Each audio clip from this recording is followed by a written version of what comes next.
Então, eu sempre fui uma pessoa muito ativa fisicamente, sempre gostei muito de atividade física, principalmente ao ar livre. Desde criança, eu fui a típica criança de correr na rua, de brincar na rua.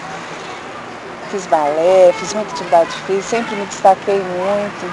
Mas eu sou de Juiz de Fora. E depois, quando eu estava na faculdade, eu mudei para Belo Horizonte.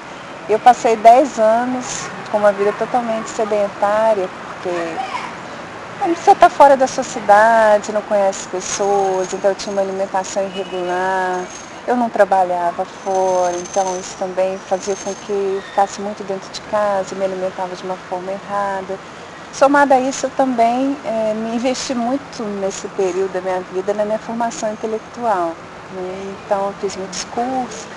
E a gente costuma até dizer que o pessoal que investe muito nessa área intelectual geralmente se afasta um pouco dos cuidados com o corpo, né? Então eu fiquei muito tempo focado nisso e foi um período onde então eu engordei muito, porque eu já tenho tendência, né, familiar a engordar. E assim eu fiquei durante 10 anos e aos poucos comecei a sentir um incômodo grande, conversando com algumas pessoas, comecei a sentir que é como se eu falava que era como se eu existisse só da cabeça para cima, eu só pensava, só fazia curso, só estudava. E eu comecei a sentir falta daquela Débora de antes, aquela Débora superativa. Isso começou a me gerar muito incômodo. Então, quando foi no Réveillon de 2008 para 2009, eu e meu marido conversamos e fizemos um pacto de tentar voltar, fazer pelo menos algumas caminhadas de alguns minutos por dia.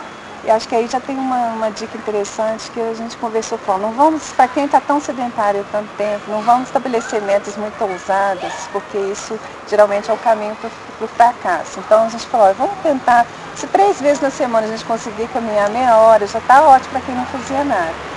E assim a gente começou aos pouquinhos, começamos a caminhar, e quando passou um pouco a gente tomou gosto, a gente começou a caminhar já todos os dias, por uma hora e meia. Emagreci uns 10 quilos só com isso. Foi quando veio também um episódio de saúde meu. Eu estava viajando de férias pelo Nordeste, tive uma crise aguda de vesícula. Foi muito difícil, uma situação que eu vivi muito urgente. Eu tive que ser submetida a uma cirurgia de urgência lá em Recife para retirada da vesícula por causa de um cálculo que estava situado bem na saída da vesícula, entrada do pâncreas. E foi uma situação muito difícil, achei que eu ia morrer mesmo, porque foi bastante grave. E então eu tive que ser submetida àquela cirurgia lá, não dava nem tempo para voltar para Belo Horizonte. E aquilo me deu um choque, assim, naquela situação toda. E geralmente esses episódios de vesícula têm muita relação com hábitos de alimentação, com peso. Então aquilo reforçou aquela resolução que eu já tinha começado a ter, me fez acordar, porque era como se a vida tivesse me dado uma segunda chance para assim, Débora, presta atenção e rever o que você está fazendo, que não é por aí.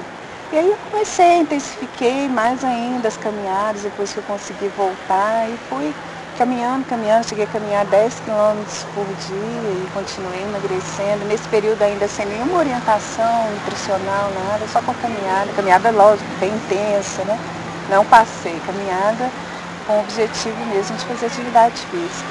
E aí, quando foi em 2011, meu corpo começou a pedir mais, né? Eu comecei então a ensaiar os meus primeiros trotezinhos, corridas, geralmente as pessoas acham que é uma coisa só para atleta, que tem que ser assim, ou assado para conseguir correr. E é interessante que no mesmo lugar que eu fazia caminhada, eu via as pessoas correndo antes, e eu falava, gente, esse povo é louco, como é que eles conseguem correr? Porque a volta lá tem 2 quilômetros. Quando alguém dava uma volta, eu falava, gente, isso é impossível, como é que alguém corre 2 quilômetros? Isso eu nunca vou conseguir.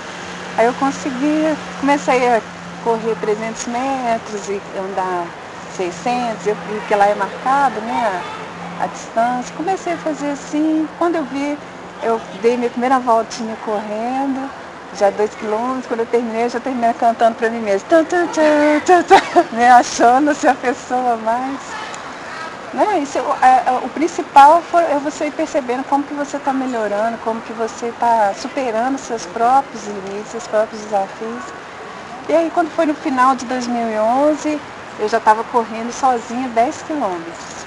Aí foi quando eu comecei Eu comecei a conversar com algumas pessoas falavam assim, olha, Débora, você está precisando agora de uma orientação, porque senão você vai se machucar, não pode ser assim.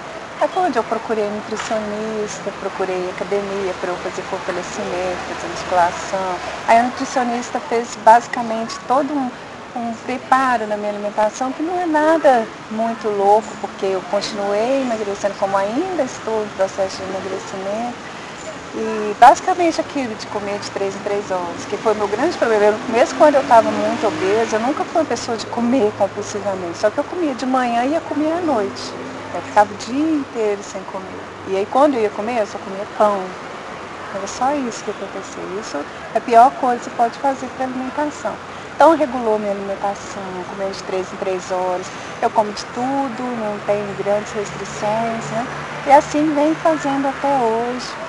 E aí eu já fiz meia maratona, hoje eu estou treinando para maratona. Mas o principal não é... O que eu sempre tento falar para as pessoas que chegam para mim, para falar, Débora, quase que me colocar num lugar de destaque. Eu não sou diferente de vocês, de ninguém que possa estar vendo, escutando isso. Todo mundo tem essa capacidade, né? Mas a gente tem que acreditar que você consegue. Não é uma fala de autoajuda, mas é você descobrir mesmo a sua força interior.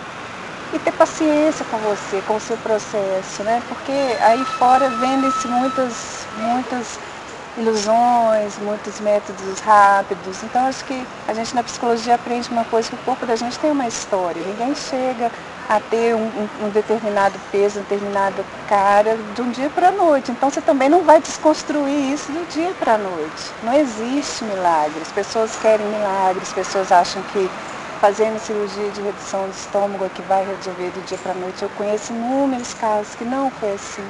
E pelo contrário, as pessoas às vezes adoecem, ficam deprimidas, que não atinge aquele objetivo, né?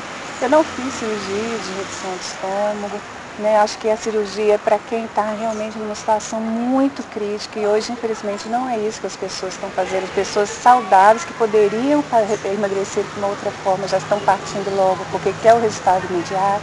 Não vem, porque, além de tudo, você tem que se alimentar, você tem que malhar, você tem que modelar seu corpo, senão você murcha, né? Você vai ficar igual um maracujá, ali todo murcho, magro, mas murcho, e sem vitalidade, sem energia para a vida, né? Então, para mim, tudo isso faz parte de uma mudança de como eu me posiciono no mundo, né? Hoje, eu trabalho muito com a noção de que o meu corpo é o meu templo. É através do meu corpo que eu vivo no mundo, que eu me relaciono com as pessoas, que eu estudo, que eu contemplo a música, eu leio livro. Então, se eu estiver saudável, eu posso estar saudável para fazer essas coisas. Porque senão eu não vou poder fazer o que eu gosto, né? Então, não é uma questão estética. As pessoas olham só o estético. Nossa, você emagreceu tanto, você está bonito. Isso é consequência, eu gosto sempre de falar. Nesse período todo, eu emagreci já 55 quilos. Né? As pessoas ficam surpresas, falam, nossa, 55 quilos, devagar, respeitando o meu limite, respeitando o meu corpo, seguindo orientação, isso é importante, procura um profissional, mas é aos poucos que você chega lá. O principal é você ter uma meta, estabelecer metas razoáveis, não é uma meta que você sabe que se você não gosta de fazer nada, em uma atividade física, de repente você não vai sair correndo todo dia. Por isso que eu quis começar a falar que eu sempre gostei de atividade física. Eu me encontro assim. Cada um tem que achar aquilo que gosta de fazer e seguir. O principal é disciplina. Disciplina, que é outra coisa difícil, que as pessoas começam. Começar já é difícil, mas continuar é muito mais difícil, porque você acordar todo dia sem cansaço, sem chuva, sem frio, sem justificativa. Muito poucas vezes nesse período todo eu deixei de sair para treinar, né? E hoje, se eu não faço atividade física, eu me sinto deprimida, eu fico irritada. Isso já faz parte da minha vida. Eu não fico obcecada, assim, eu vou engordar meio quilo se eu não fizer atividade física. Não é isso, é para o meu bem-estar. É uma mudança de postura diante da vida.